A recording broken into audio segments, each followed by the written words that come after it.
All right, here we go. YouTube and Facebook, we are live now. Woohoo! Sound is a go. Why don't we do an actual intro?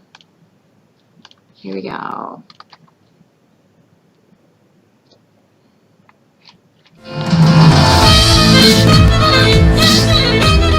You are listening to Musician Today's weekly podcast with Zero Flamenco. Tune in for your insight into a professional musician's life and awesome new music.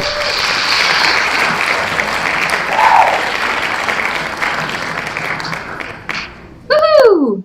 Hello, everybody. Welcome to another episode of Musician Today podcast, where we try to bring you the most amazing artists across the world, especially people that I personally like a lot, what they do. So today we have an amazing electric, super awesome violinist, Alyson Montez, who started her violin career at the age of 6. Hello! So she's from Houston, inspired by classical music featured in cartoons and fiddle players like Alison Krauss. She grew up studying classical music while building her own style of metal violin playing by recording experimental songs on her computer at home.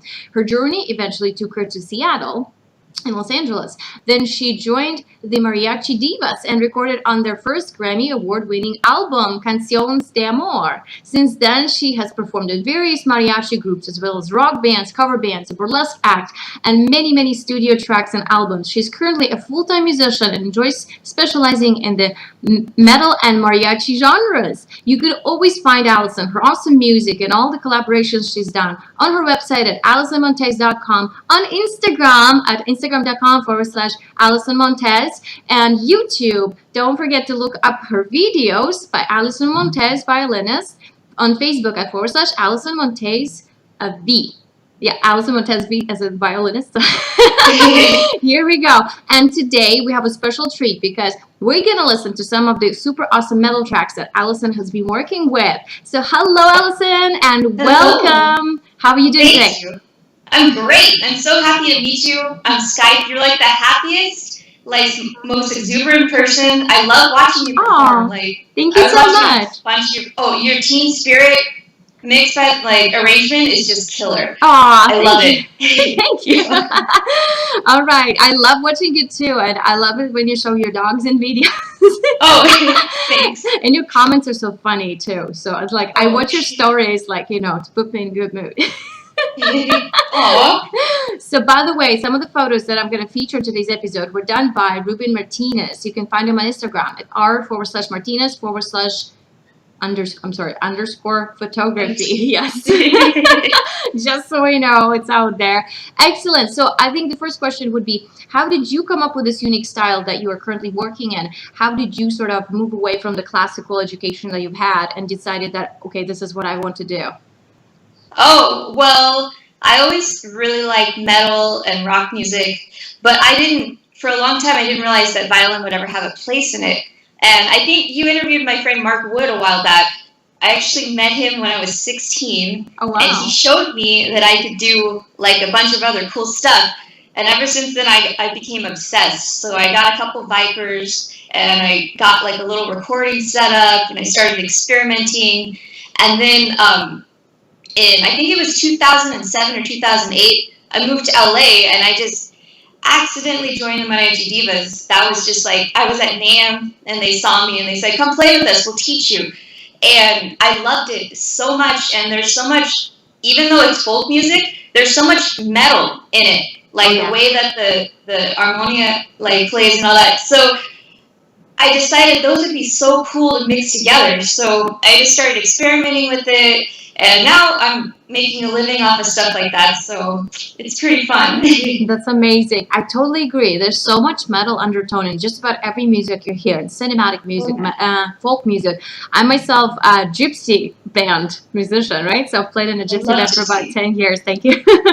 So to me, it's the kind of music I grew up with, but it is so funny how metal just fits so well with it. I love that. I like that extra push that your music gives it. And it's fantastic. I guess we should just listen to one, right?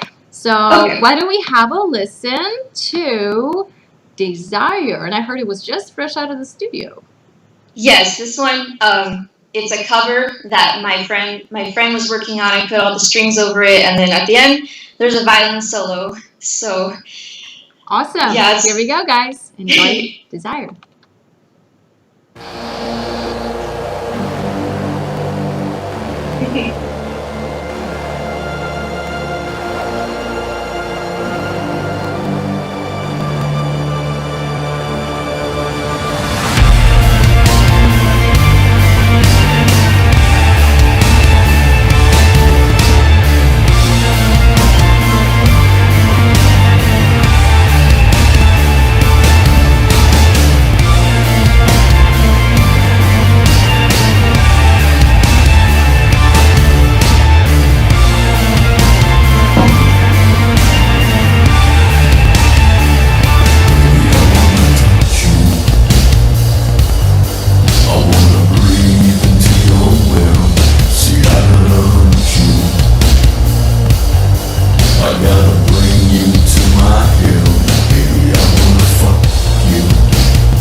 Wow, that was amazing. I love that rocking solo at the end. It was like, yeah, that was so cool. I love it. So my question would be next, as in, how did you find that switching over to electric violin has changed the way you play? And was it difficult, like transferring the skills you've learned initially onto an electric instrument? I know there are nuances, and I know mark wood instruments are amazing. So what can you tell us? Well, I feel like when I originally switched over to electric, it was a little weird, like hearing the sound coming from somewhere else. Yeah. But other than that, the only real difference is just the way you play, because it's amplified so much more. So you have to be a little more careful in certain ways so you don't make any screech sounds or anything, because every little thing will ring out so much, especially with like a... Oh, having a bit of a delay. Hello? No, yes, I can hear you now. Sorry. We had a little freeze. That's okay. No worries. Yeah. So we can just continue. That's fine. This is live stream, guys. We're so far apart. I know. It's like you're all the way on the other side. All right. So yes, you were saying the way you play it is because everything is so sensitive and it shows in your music. Yeah. And that, it's like, and then when you play live with an electric instrument, like if you have pedals and stuff, sometimes even between sound check and the show, something will change, and then you go to hit them, and there's all this feedback, and there's so much more to deal with in that aspect. It's like I'll go to play a solo, and one time some guy turned up my boost pedal all the way, like a fan, and so I'm playing, and I'm trying to run over and fix it with my foot, and can't stop playing, so there's so many more components to it, but I feel like it really gets you on your game for all the classical stuff or the folk music or anything else acoustic, because after that it's like, I only have to worry about the instrument. Like, I can really focus on playing 100%, and so it all works out. I think all the skills help each other. Absolutely, I totally agree. So yes, and I agree that about 90% of your sound is probably dependent on the setup, equipment, and a person who's really good at making that sound, right? Helping you with it. So absolutely. I totally agree. I have somebody who does that for me, and I'm just so grateful to have them. Amazing. So how would you say you approach a project in the studio? Like if you're creating an original, so like say you and your producer are working on something, do you just like have an idea and you want to develop it? Do you come and say like, I have this cool melody, I want to turn into a song? So like, how does that usually work? Yeah, that's definitely a way that I do it a lot. Like I'll have some ideas. Like sometimes I'll just piece together a song and I'll have like 3 different little sections, and I'm like, I think all these would fit together. Let's build something around it. Or I'll just have a concept like, okay, let's make a song that's about like evil deep sea fish taking over the world, and then we'll turn that into something just by like a weird concept like that. Or banana, like let's make a song about dancing around bananas. Like just something really, really like in my mind that gives me a really good visual, and then we see where it takes us. Amazing. Well, let's have another listen to Head Under Heels. Oh, yeah. And maybe we can talk about how this one was born. Well, this one is actually a track from my friend Disaster Rena, who is a fabulous drag queen, who was on the show The Boulet Brothers Dragula. So I was like a huge fan of hers. And then she released a single, and they asked me to be on it. I was so honored, so excited. And so it's kind of a dance track. There's obviously there's a little bit of an orchestra in it. This one also has a violin solo. It seems to be the structure of the year for me. Orchestra, violin solo. So nice. I watched the video for it. It was so fun. You guys should check it out. It's on YouTube. Head Under Heels, and it's on the channel. Is it on your channel? Yes. It's on Disaster Rena's. Excellent. All right. Here we go, guys. Here's Head Under Heels. My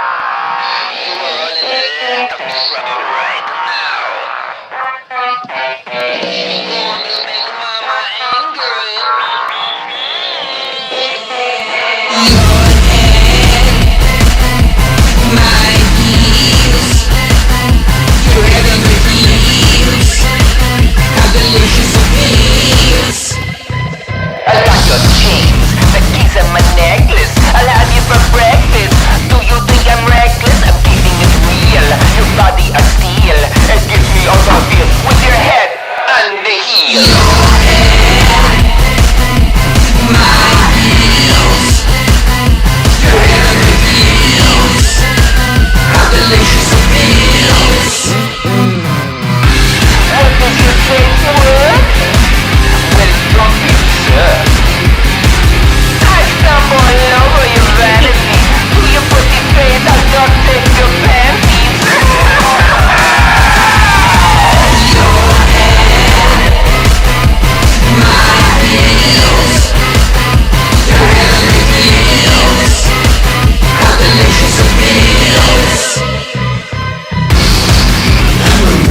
Oh wow, that was so fun to listen to. I remember when I heard it first time. I was actually listening to it like at midnight. I was like, "That's such a pick me up." Now I don't want to sleep. All of Disasterina's songs are just hilarious. She's so sweet. Her songs are so funny. And by the way, I'd like to mention, I should have said this before, the producer for the last 2 tracks, Art Burdick, he's hilarious too. He's obsessed with clowns. He's a very awesome weirdo to be friends with. So Nice. just want to give him a little plug there. That's amazing. I love it. I love the production of this. So when you do like a collaboration like this, like do you guys sort of meet and discuss ideas too, or they already had a song ready and they just wanted to add violin to it? I believe Disasterina came in for a session with Art and just kind of improvised a bunch of lines, like the Worms Have Asses thing and all that. I think they were just figuring, I think some of it was written and some of it might have been kind of improvised there while they were figuring out. And she's such a genius with words. And so they put the song together, and then I came in and did all the strings for that afterwards. Nice, nice. Sounds amazing. I'm so happy with how it came out. Yeah, me too. It was, and the video too was so fun. So it was a great time. Amazing. So you do live performances a lot. So what was your most memorable so far that you can sort of talk about, and why is it the most memorable? Well, I think one of the most memorable was probably last year. I played at the Heavy Montreal Metal Festival, and that was my first big metal festival. And that was really freaking cool, like having like all those people making a mosh pit and all that. And then afterwards we got to go backstage for Anthrax and Slayer. And it was really special, especially Slayer, because they made me happy.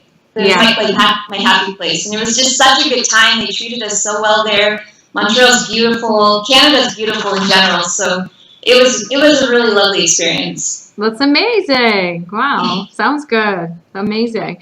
All right. So speaking of deep sea animals, we actually have a song here that's called Robot Octopi. And so this was produced by the same person? This was produced by my ex-boyfriend a while ago. It was my first, I guess, full metal single. So it was a while ago. And it was mostly violins, and then there's some guitar, and there's some bass in there, and the drums. And so we produced it together at home.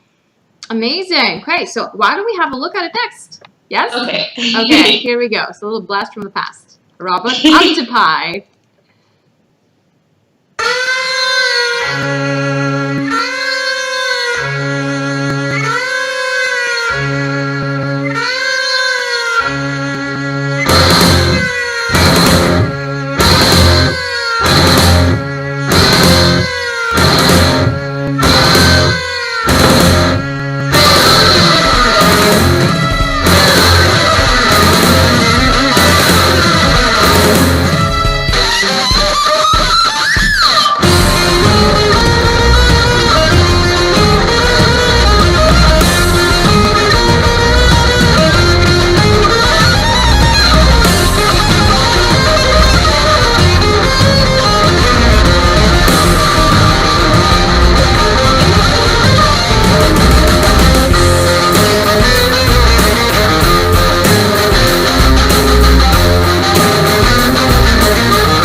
solos are crazy. So do you have any advice on like how you put it together? Do you just like sort of jam out when you're on the spot, or do you like sort of think through them, write some sheet music for yourself? Like, what's your process on a solo? It seems to flow so naturally. Well, that one I actually wrote out the most of the solos. The way I do it a lot now is I just play through a bunch of times and then I record it. And even if it's horrible, then I know like kind of the concept, and then I just keep doing it until I get it right. But I used to be more visual with how I did everything. It's kind of evolved over the years. Yeah, that's true. I guess it depends on the project that you're working with, right? Yeah, I'm better at hearing stuff now. Even when I arrange for work, I like to record it and then record the other parts and then transcribe the paper now. Amazing. Sounds so natural. I love it. Excellent. All right. So now what we have in this part of our show, I think, is to move things along. I like to play a little game with my guests. So if you're up for it, I'm going to have sort of like a rapid fire series of questions for you. There'll be 10 of them, and there's under a minute. We have to answer all 10. So try to sort of just answer the first thing that comes to your mind. Would you be up for it? Yeah.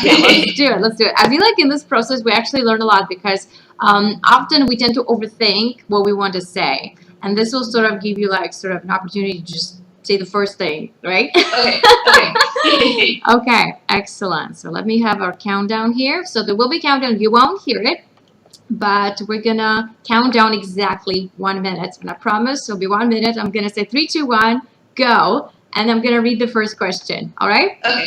Okay. Here we go. Let me get my settings in there. Good. Excellent. So here we go. Are you ready? Yes. All right. 3, 2, 1. What is your most memorable performance? Oh no, now you're cutting out. I'm sorry. I'm sorry. What about now? Better? Talk again? Yeah. Okay. Can you hear me now? I totally ruined That's okay. it. Yeah, No worries. No worries. We'll start again. We can Okay. always go from beginning. Can you hear me? Okay. Yes. Excellent. So here we go. 3, 2, 1. What is your most memorable performance? Heavy Montreal. Excellent. At what age did you pick up violin? 6. Perfect. What are the names of your pets? Riley, Onyx, and Molly. Aw, they're so cute. Violin, acoustic or electric? Both. All right. What motivates you? I like the audience screaming and cheering and having a good time with me. Excellent. Which YouTuber you just can't stop watching? Oh no, you. Aw, thank you. What are your favorite songs to cover? Name 3. I love covering Desire. Oh no. Aces High by Iron Maiden. And I really love covering John 5's Damaged. Yay! Name the 3 people that you admire. Cassandra Sotos, Hayden Matera, Katie Jacoby. All right. Dogs or cats? Woo! We're out of time. I like both. Both. Excellent. One last question is name 3 artists you follow on Instagram. Oh, 3 artists. Well, I follow. Oh no, this is so hard now. I like Slayer, Cassandra Sotos, Katie Jacoby. Amazing. Yeah, they're amazing. I watch them too. Excellent. Thank you so much. Thanks for playing. We didn't make it in under a minute, but nobody does, so don't feel bad.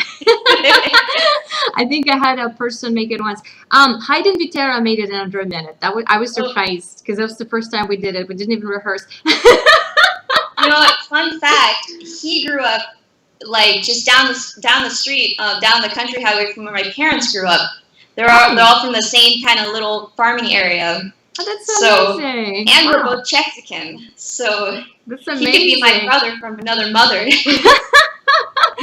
That is so awesome. Well, one of the reasons I do the show is because I personally want to connect with people like you, with people who make amazing music. And I love metal. I love folk. And putting the two together, this is like perfect. This is like my heaven right now. That's the best way, I think. Yes. So thank you so much for being on the show. Like, I've learned so much. And I love your music. You guys, you can always follow Alison on her social media. On Instagram at Alyson Montez. on YouTube. Look her up, Alyson Montez, violinist. You cannot miss it. She's an amazing artist. She does rocking solos like these all the time. Then on Facebook, Alyson Montez V, and on her website at alysonmontez.com. If you'd like to book her for an event or just enjoy her beautiful music, it's all there. We're all connected. There's no excuse. You have to check her out. And what I would also like you to do before we leave, let me know if there is a piece of advice that you would sort of give a younger artist who is pursuing a career similar to yours in the modern world. So, and it could be advice on social media, it could be advice on finding your true voice, it could be an advice on managing your time. What you think is the most important thing that spoke to you over the years? Well, I think for me the most important thing was really staying true to yourself. Like, I always was doing very traditional stuff like mariachi and classical and all that, but I was mixing it up with stuff I like to do.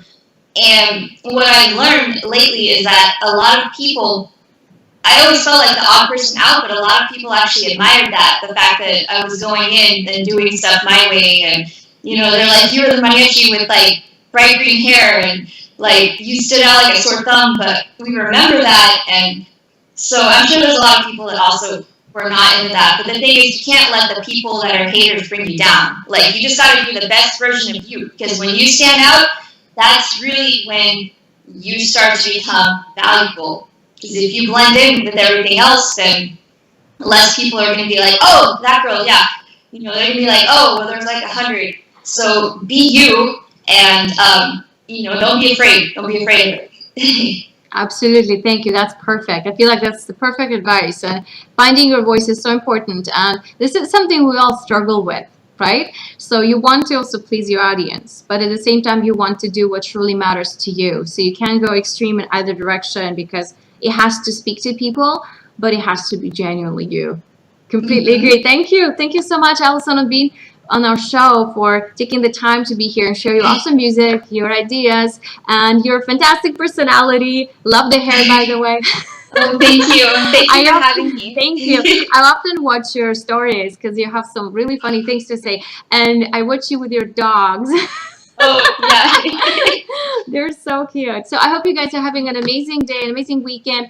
Happy belated 4th of July. We also had Canada Day here on Wednesday. So lots of fireworks this week. I hope you've had the time to do what you love, to just, you know, relax and enjoy. And I would love to have you back on the show. If you have a new release or a video coming out, let me know, right? Send me a message. I would love to share it with everyone else. And hope you have an amazing week. Right now, we're going to close with Scene 2 Color.